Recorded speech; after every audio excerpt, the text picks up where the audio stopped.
So Sergey Kovalev comes out and reveals some information about the Canelo Alvarez fight. When people were saying he sold out for the fight, he sold out. He said people hated me and sometimes they still hate me. They tell me that I sold out to Canelo. I don't know if he's talking about people hated him. I don't think people hated him. He said, "What does it mean I sold out? That's not in my blood, nor in my understanding. After my fight with Yard, I fought Canelo, and the Yard fight was a difficult fight. At that time, I did not use the word bet, but those who bet in my favor, it is clear those bets were something foolish." Wow. So you got into a fight where he says the Russian insists that he had no chance of winning. How could I win that fight? You bet when you are more than sure of winning, right? If I am sure that a team is going to win, I bet on it. But I am not going to bet on the loser. Those who bet on me were losers. Why risk your money like that? They sold things, borrowed money to bet on me, trying to make double the money. That is a very big risk. Don't forget that I just fought just 2 months before. There were many things against me. Those were really ignorant people. Those who understood the situation did not bet on me because they realized that I did not even have a chance of 1 to 10. That's 10% chance. But rather a 1 to 100 chance. He only had a 1%. Kovalev is saying he only had a 1% chance of even beating Canelo. What happened at the weigh-in, Canelo's team knows how to do their things behind the scene. I have floor scales in my house, and I always carry them with me. I weighed myself, and it showed me that I still had 100 grams in reserve. And when I weighed myself on the official scale, I weighed more than 150 grams more. I thought they were already starting to play their tricks. The night before, excuses. The night before the weigh-in, as always, I took a laxative. So after marking 150 grams overweight, I asked to go to the bathroom, and 5 minutes later, I returned to weigh myself again, and they warned me that I only had one more try, and that if I remained overweight, I would lose my title on the scale. I weighed myself, and the weight record was fine. And they were scratching their heads wondering how I did it. That was the first time that something didn't come out the way they planned against me. So they were against you. They wanted to affect me in everything, from the way they designed the contract and everything. So y'all hear what he's saying, right? Excuses. So, and then Kovalev said another thing that Kovalev announced was a long wait they had to go through before getting to the ring.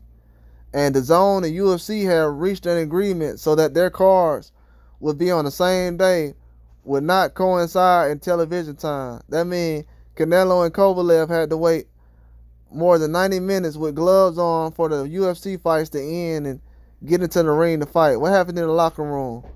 We weren't new to boxing. We knew when to start warming up, when to get dressed. Everyone had already dressed, and we were beginning to leave the locker room.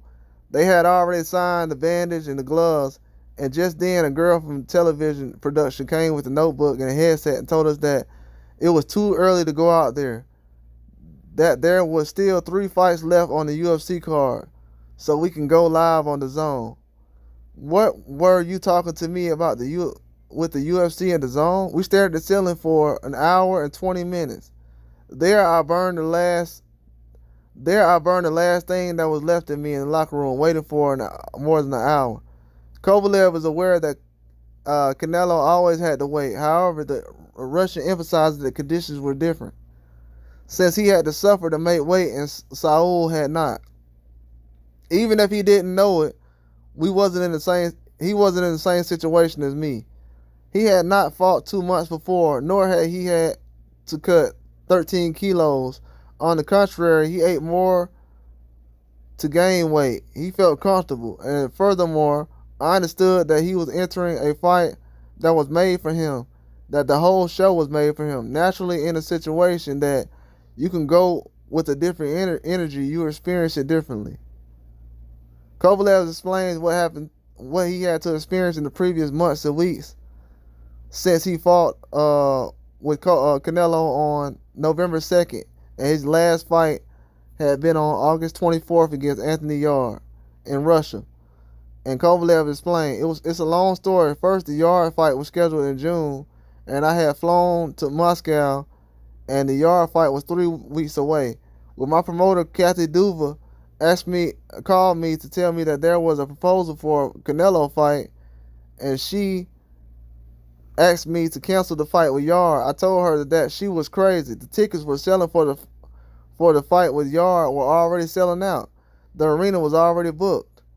That was the fight. The fight was a month away. I'm aware that they had gotten me a bigger check against Canelo, but how would people see me if I canceled? My parents were waiting to see me. My friends were waiting for me. Everyone was waiting for my fight. Tickets was already on sale. I told him I was going to win the fight with Yarde, and then I would fight Canelo.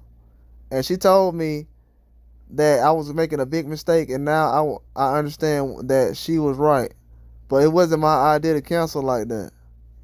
I was preparing to fight Yarde in June, and 3 weeks before that fight, they told me the fight was postponed to the end of August. My promoter insisted that I not fight Yarde, that I cancel it, and only fight Canelo. I kept refusing because everyone was already waiting for me. The fight had been postponed from June to August. I was already preparing for the fight. Already preparing when the fight was canceled. And in the midst of all the confusion, I had to cut 13 kilos. For me, 2019 was the most difficult year I had in light heavyweight. I thought I would beat Yarde and fight Canelo without problems. After I beat Yarde, my promoter came to my dressing room very happy, congratulated me, and showed me the contract for the Canelo fight. For the fight with Canelo. The fight with Canelo was in 2 months. I thought they were joking when they told me that he would have to fight again in 2 months. I asked him to give me at least a month to rest and 2 months to prepare.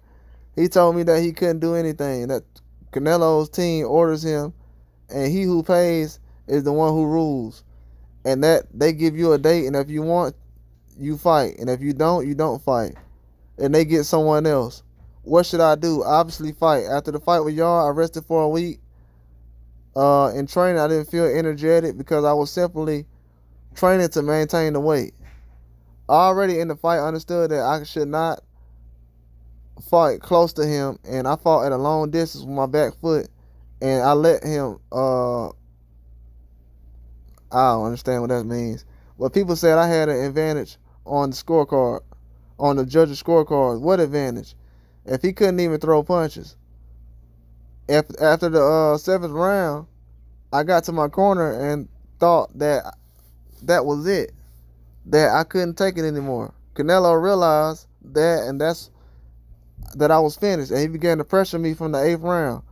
I was totally overwhelmed. In the 11th round, I didn't know what to do. I couldn't do anything anymore. I was just a solid target for him. Man, y'all see what I'm saying? All these dudes talking about rehydration and excuses. You see what's going on out here in the sport of boxing? But y'all talking about just certain people. That's American fighters. But yeah, that's all I got though. Like and subscribe.